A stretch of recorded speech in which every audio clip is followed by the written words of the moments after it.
Oke, kita langsung masuk ke topik yang lagi panas banget nih. Indonesia sekarang berada di sebuah persimpangan jalan kebijakan luar negeri yang sangat penting.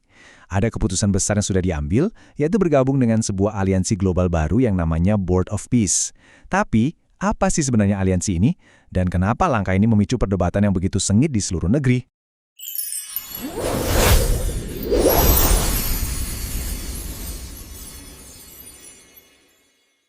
Nah, keputusan ini benar-benar membelah pendapat loh. Ada yang bilang ini jalan baru yang cerdas, sebuah terobosan untuk perdamaian. Tapi di sisi lain, banyak juga yang menganggap ini justru sebuah pengkhianatan terhadap prinsip-prinsip yang sudah lama banget dipegang oleh bangsa kita. Yuk kita coba bedah argumen dari kedua sisinya. Jadi, kita mulai dari yang paling dasar dulu. Sebenarnya, Board of Peace atau yang sering disingkat BOP ini apa sih? Dan kenapa namanya bisa jadi sorotan di mana-mana? Kalau kita lihat dari keterangan resminya, ini adalah sebuah forum untuk stabilitas global yang dipimpin oleh Amerika Serikat. Kedengarannya bagus kan? Tapi, para pengkritik melihatnya dari sudut pandang yang sangat berbeda. Mereka bahkan sampai menjulukinya Dewan Perang. Wah, ini serius. Mereka khawatir kalau tujuan sebenarnya itu jauh dari sekedar diplomasi. Sekarang, coba deh kita lihat siapa saja yang ada di dalam aliansi ini. Ini penting banget. Ada Amerika Serikat sebagai pemimpinnya, ada Israel, beberapa negara Teluk, dan tentu saja Indonesia. Ini koalisi negara-negara yang kuat. Tapi ada satu pihak yang anehnya justru nggak ada di meja perundingan, Palestina. Padahal kan mereka yang seharusnya jadi pusat dari upaya penyelesaian konflik ini.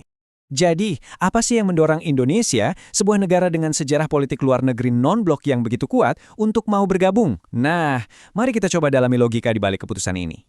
Argumen utamanya adalah soal pragmatisme. Pemerintah berpendapat begini. Sudah puluhan tahun kita protes dan mengecam dari luar, tapi hasilnya apa? Gitu-gitu aja kan? Jadi, strateginya sekarang diubah total.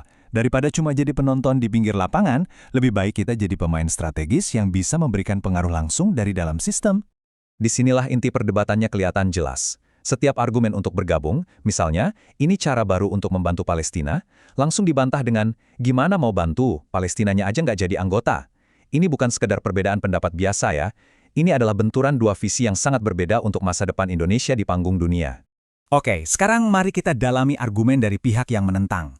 Kritik yang dilontarkan itu tajam dan sangat mendasar. Salah satu suara yang paling vokal datang dari pengamat pertahanan, yaitu Profesor Koni Rahakundini Bakri. Jadi, poin krusialnya adalah adanya ketakutan akan transformasi ini. Sesuatu yang mungkin dimulai sebagai sebuah inisiatif diplomatik yang baik, dikhawatirkan bisa berubah menjadi aliansi militer semacam NATO kecil versi baru. Ini bahaya banget. Kekhawatiran terbesar, seperti yang bisa kita lihat di sini, adalah pengkhianatan terhadap prinsip dasar politik luar negeri kita, politik bebas aktif atau non-blok. Ini kan warisan dari Presiden Soekarno yang mengajarkan Indonesia untuk tidak memihak pada kekuatan besar manapun. Nah, bergabung dengan aliansi yang dipimpin AS ini jelas dianggap melanggar prinsip inti tersebut. Lalu ada masalah biaya. Angkanya ini fantastis loh, 17 triliun rupiah per tahun. Para kritikus pun langsung bertanya, apakah analisis untung rugi yang cermat sudah benar-benar dilakukan sebelum mengambil komitmen sebesar ini? Tapi masalahnya bukan cuma soal prinsip dan biaya loh, ada juga kekhawatiran operasional yang sangat-sangat serius. Ini adalah bahaya yang sangat nyata yang disebut mission creep atau pergeseran misi. Prosesnya bisa digambarkan seperti ini. Awalnya cuma koordinasi diplomatik, lalu meningkat jadi pasukan penjaga perdamaian. Nah, disinilah risikonya. Pasukan kita bisa saja terseret ke dalam konflik aktif, dan status mereka bisa berubah dari penjaga perdamaian menjadi kombatan. Tiba-tiba kita jadi bagian dari perang yang bukan kita yang memulai. Dan kita di sini tidak sedang berbicara tentang mengirim segelintir pengamat ya. Rencananya adalah pengiriman ribuan tentara. Bahkan ada potensi Indonesia bisa memegang posisi wakil komandan dalam pasukan gabungan ini. Ini komitmen yang sangat besar. Dan ini bukan lagi sekedar teori. Kenyataannya, baru 42 hari setelah BOP terbentuk, Amerika Serikat sudah melancarkan serangan di wilayah tersebut dan kabarnya tanpa berkonsultasi dengan anggota lain. Ini menimbulkan pertanyaan besar, apakah Indonesia nantinya hanya akan menjadi penonton dalam aliansi yang diikutinya sendiri? Semua ini pada akhirnya menyisakan pertanyaan-pertanyaan besar yang belum terjawab, terutama sekarang di saat pemerintahan baru mulai berjalan. Inti masalahnya adalah kurangnya transparansi. Status hukum perjanjian ini sebenarnya apa? Siapa yang memegang kendali atas keputusan akhir? Dan bagaimana akuntabilitasnya? Sampai sekarang, pertanyaan-pertanyaan mendasar seperti ini sama sekali belum terjawab. Tantangan utamanya diungkapkan dengan sangat jelas.